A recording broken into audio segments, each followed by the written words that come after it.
SSC 27 batch তোমাদের যেহেতু আর কিছুদিন পরে প্রি-টেস্ট পরীক্ষা, আজকে আমরা ঢাকা বোর্ড 2019 সালের সেট ফাংশন থেকে যে সৃজনশীল প্রশ্নটি আসছিল সেই প্রশ্নটি নিয়ে আলোচনা করব। দেখো এখানে বলা হচ্ছে প্রথম প্রশ্ন পি ইকুয়াল এক্স কমা ওয়াই এবং কিউ ইকুয়াল এক্স কমা ওয়াই, এখান থেকে পির মান থেকে কিউর মান বিয়োগ করতে বলছে। তাহলে দেখো এখানে পি এবং কিউ উপরে কিন্তু উদ্দীপকের সাথে কোনো মিল নেই, তার মানে এই প্রশ্নের সমাধান করতে হবে এই প্রশ্ন থেকেই। এখানে পির মান দেওয়া আছে এবং কিউর মান দেওয়া আছে, যেহেতু বলছে পি মাইনাস কিউ, এখন এই অঙ্কটি করতে পির মান এবং কিউর মান প্রয়োজন, তাই আমরা লিখে রাখলাম যে দেওয়া আছে। দেখো পির মান লেখার পরে যেহেতু বলছে তোমার এই পির মান থেকে কিউর মান বিয়োগ, তার মানে আমরা পি এর পরিবর্তে পি এর মান বসাই দেবো কত এক্স কমা ওয়াই, এবং এই মাঝখানে আছে বিয়োগ চিহ্ন, বসাই দিলাম বিয়োগ, এবং এই কিউর পরিবর্তে আমরা বসিয়ে দিব এই কিউর মান। তার মানে দেখো বিয়োগের বেলায় যেহেতু মিলে গেলে কিন্তু বাদ হয়ে যায়, তাহলে এক্স এক্স মিলে গেছে বাদ এবং ওয়াই ওয়াই মিলে গেছে বাদ। দেখো উভয় সাইডে এই মিলে যাওয়ার কারণে বাদ সবকিছু, অর্থাৎ ফলাফল কিন্তু কিছুই হয় না। তার মানে যদি কোনো কিছু ফলাফল না হয়, তোমাকে সবসময় একটা ফাঁকা সেট বসিয়ে দিতে হবে। আশা করি বুঝতে পারছো। প্রশ্নটি কিন্তু অত্যন্ত গুরুত্বপূর্ণ। তুমি যদি পরীক্ষার্থী হও তাহলে কিন্তু এই ভিডিওটি সম্পূর্ণ দেখবা এবং আমার ইউটিউব চ্যানেলটি সাবস্ক্রাইব করে দিবা। দেখো পরবর্তী প্রশ্ন উপরে দেওয়া আছে, দেখো আমাদের এফ এর মান F of x equal 5x² plus 3/5x² minus 3। দেখো এখানে কিন্তু এফ আর আমাদের প্রশ্ন কিন্তু এফ, তার মানে এই প্রশ্নটির সমাধান করতে হবে এই উদ্দীপকের এফ এর মান থেকে। দেখো এখানে এফ এর পরে বসানো হচ্ছে এক্স, কিন্তু এখানে বসানো হচ্ছে তোমার এই এফ এর পর 1/x², তার মানে পরিবর্তন হচ্ছে, প্রথমে ছিল এক্স, তার পরিবর্তে আমরা বসাবো কি 1/x²। তাহলে তোমাকে লিখতে হবে উদ্দীপকের যে মান দেওয়া আছে, তাহলে উদ্দীপকে যা দেওয়া ছিল সেটা আমরা তুললাম। এখন দেখো প্রশ্নে আমার উদ্দীপকে ছিল এক্স, কিন্তু প্রশ্নে বসানো হচ্ছে x², তার মানে যেখানে যেখানে এক্স আছে আমরা সেখানে 1/x² বসিয়ে দিব। তাহলে এই 5 আমরা এক্স এর পরিবর্তে বসাবো কত 1/x², আর উপরে আছে স্কোয়ার, আমরা তো বসিয়ে দেবো স্কোয়ার, তারপর বাকি থেকে প্লাস এই থ্রি, এবং দেখো নিচে তোমার 5 আর এক্স এর পরিবর্তে আমরা বসাবো কি 1/x², তাহলে এই 1/x², উপরে আছে স্কোয়ার, বসিয়ে দেবো স্কোয়ার, এবং বাকি থেকে -3 আমরা বসিয়ে দিলাম -3। এখন দেখো এখানে যা আছে সেগুলো লিখে দিব। তাহলে দেখো আর এখানে যা আছে সেই মানগুলো আমরা লিখবো তখনই যখন তোমার এই প্লাস মাইনাস দিয়া উপরেও যে সংখ্যা নিচেও যে সংখ্যা, দেখ এখানেও ওয়ান এখানেও মানে একই সংখ্যা, তাই আমরা এই অংশ তোমার সাথে করে নিয়ে যেতে হবে। তাহলে দেখো এখানে 5 দ্বারা যদি অঙ্কে গুণ করি হয় কত 5, আর x² 2 বার গুণ করলে হয় কত এই 4, এই বাকি থাকে কত +3, আমরা বসিয়ে দিলাম +3, এবং দেখো নিচে অনুরূপভাবে 5 দ্বারা অঙ্ক গুণ করলে হয় কত 5, আর এই স্কোয়ার আর স্কোয়ারে গুণ করলে হয় কত x⁴, বাকি থেকে -3। এখন কথা হচ্ছে দেখো পরবর্তীতে আমরা যদি লসাগু করি, কারণ ভগ্নাংশের মাঝখানে যদি প্লাস এবং মাইনাস থাকে তাহলে কিন্তু তোমার লসাগু করতে হয়।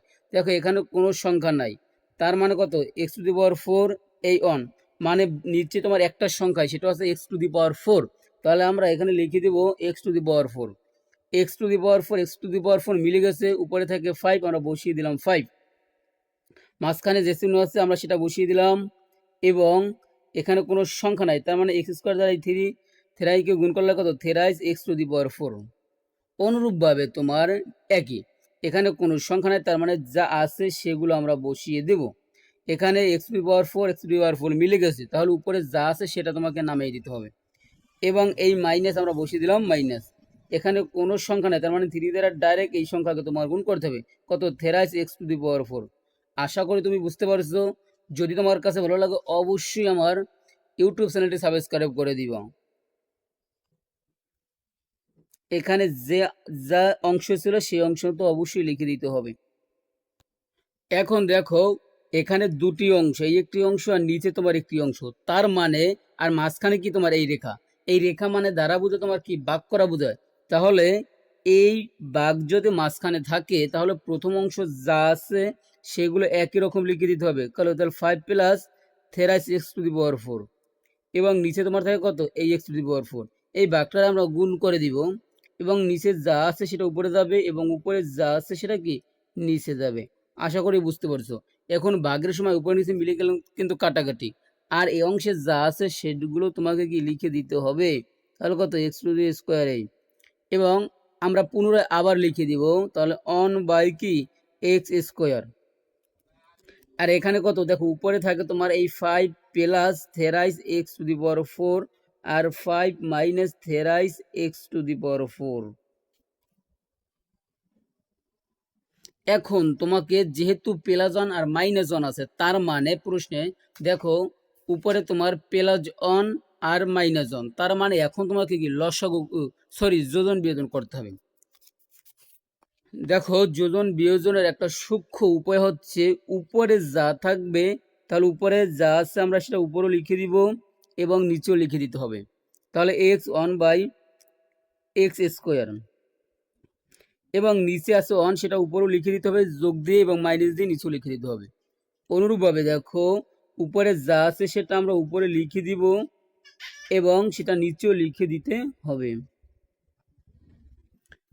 অনুরূপভাবে দেখো যেহেতু যোজন এবং বিয়োজন, যোজন বলতে কি তোমার যোগ, নিচে যা আছে সেটা আমরা উপরে লিখে দিব এই 5 মাইনাস এক্স টু পাওয়ার 4 এবং অনুরূপভাবে আমরা সেটা মাইনাস দিয়ে নিচেও লিখে দিব।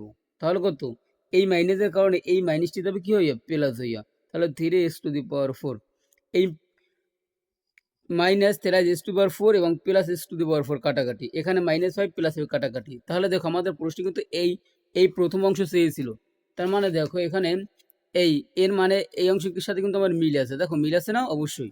এখন তাহলে উপরে থাকে কত 5 এর 5 কত হয় তোমার 10 আর নিচে থাকে থেরাইস এক্স টু দি পাওয়ার 4 কয়বার 2 বার, এই জন্য আমরা লিখব কি 2 দিয়া থেরাইস এক্স টু দি পাওয়ার যদি 4 লেই তাহলে কিন্তু 2 বার বোঝায়।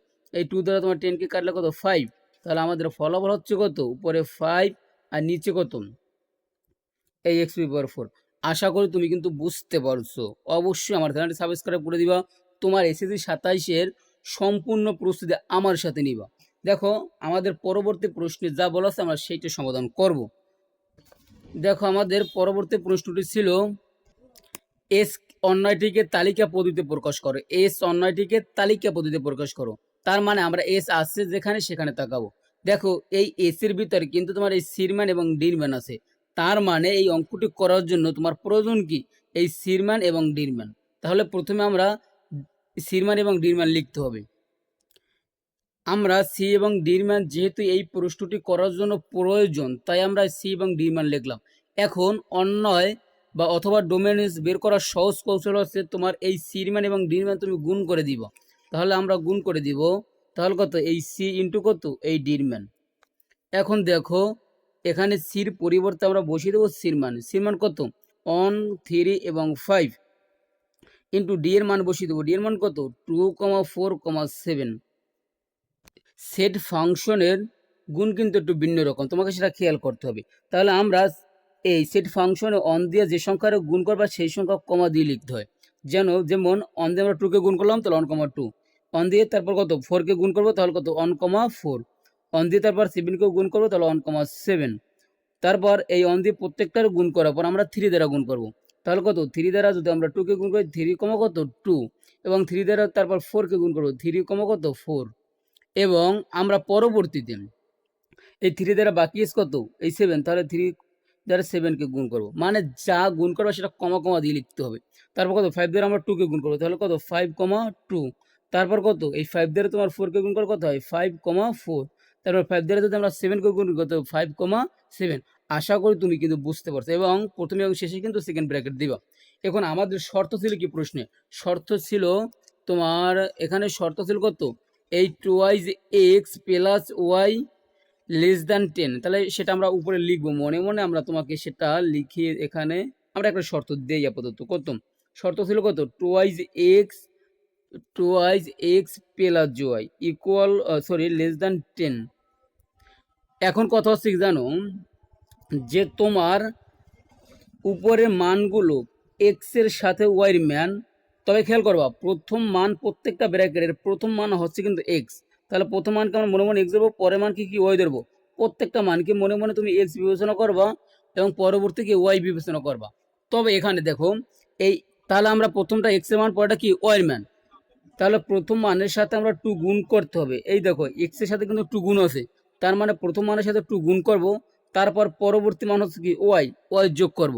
দেখো আবার একটু খেয়াল করো, এক্স এর মানের সাথে টু গুণ করতে হবে, তাহলে আমরা এক্স এর মান বিবেচনা করছিলাম প্রথমকে, এর সাথে টু গুণ করবা, তারপর কত পরবর্তী সংখ্যা যোগ করবা, তারপর কি এই লেস দ্যান মানে কি এই ভিতরে যে সংখ্যা আছে 10 তার থেকে ছোট হতে হবে। তাহলে দেখো শর্তের সাথে কিন্তু মিলছে, এক্স এর মান অন, তার সাথে টু গুণ করলে হয় কত টু অক্ষে টু, এবং পরবর্তী সংখ্যা টু, টু এর সাথে টু যোগ করলে কত ফোর, ফোর কিন্তু তার 10 থেকে কিন্তু ছোট, তার মানে এটা কিন্তু উত্তর হবে। তাহলে যেটা উত্তর হবে ওটা লিখতে হবে কত অন কমা টু।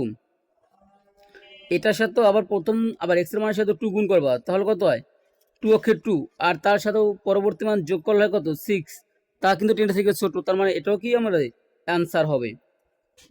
তার তারপর পরবর্তী তোমার এক্স এর প্রথম মান আমাদের এক্স, তার সাথে যদি আমরা টু গুণ করি তাহলে হয় কত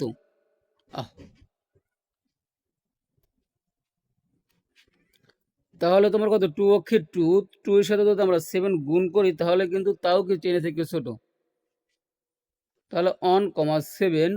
পরবর্তীতে একটু খেয়াল করো, এখানে যদি আবার আমরা টু গুণ করি তাহলে কত সিক্স, তার সাথে যদি টু যোগ করি তাহলে কিন্তু কি তোমার 10 থেকে ছোট, তার মানে কত এই 3,2, এখানে টু গুণ করলে মানে 6 আর 4 মানে 10, তা কিন্তু সমান হয়ে যায়, তাহলে কিন্তু হবে না এই। তার মানে আমাদের আনসার হবে প্রথম এই চারটি এই।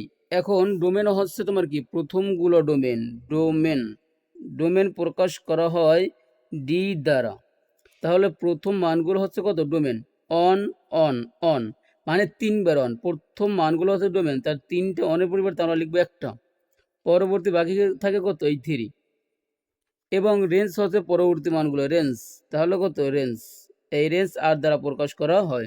তাহলে ব্র্যাকেটের দ্বিতীয় মানগুলো হচ্ছে কি রেঞ্জ, তাহলে 2, 4, 7, আর 2 যদি দুইবারের পরিবর্তে আমরা লিখবো কি একবার, তাহলে 2 তারপর কত 4 তারপর কত 7। আশা করি তোমরা বুঝতে পারছো, অবশ্যই কমেন্টে জানাবা এবং ইউটিউব চ্যানেলটি সাবস্ক্রাইব করে দিবা। খোদা হাফেজ।